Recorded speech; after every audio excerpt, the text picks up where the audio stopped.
Hi, Rob Aubrey here. I wanted to share with you some information, some demographic information that will help you understand, the future of home values. So let me share my screen with you on that, and then we'll walk you through it.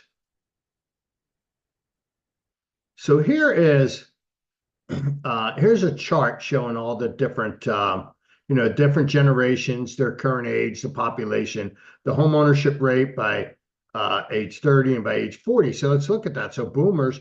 Now, there are different charts or reporting, whichever will have these ages a little different, by a year maybe. It doesn't matter for this exercise. The information's still going to come out the same.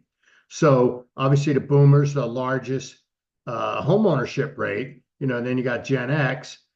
They have 65 million people and they're 65% home ownership.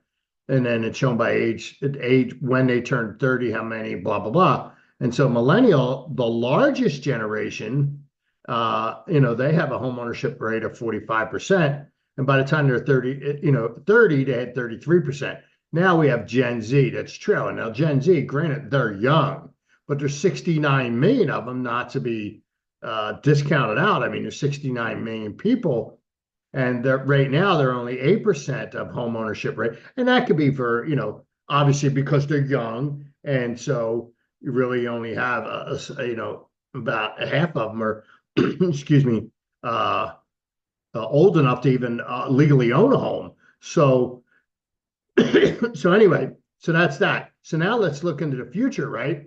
So if Gen Z, I'm sorry, if millennials, right? So if you advance 10 years from now and they start turning 35, there's going to be 45 million of them, right? Between the ages of 35, you know, uh, 30, 25 to 35. So, that's in the millennial bracket. And Gen Z, they'll have more people they'll have more people going from 30 to 40. And so you'll see that, more people increasing. So the homeownership rate increases as you get older. And then the same thing will happen here as this group goes from this group, from where they are now to this group, that's 25% more, which is 17 million new homeowners. Now, and then, you're going to have another couple percentage points from just the other groups that are going from renting for ownership. And so, that's just, we're going to add another 20 million household units, right? So even let's say they're married and not all of them are, single household units. Let's say it's another, I don't know, 12 million units. That's a lot of houses coming up and, new houses required. And so, yeah, there'll be people that'll die and, add some inventory. However, we have a lot of need coming up. And this doesn't count any kind of immigration. This is just people that are coming of age, have people that are living at home with their parents and they're going to move out into their own, get married, have kids.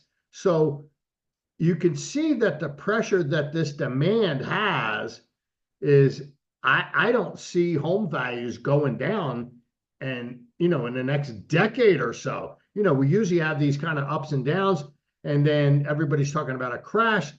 I mean, I don't see it just based on supply and demand. I just don't see it.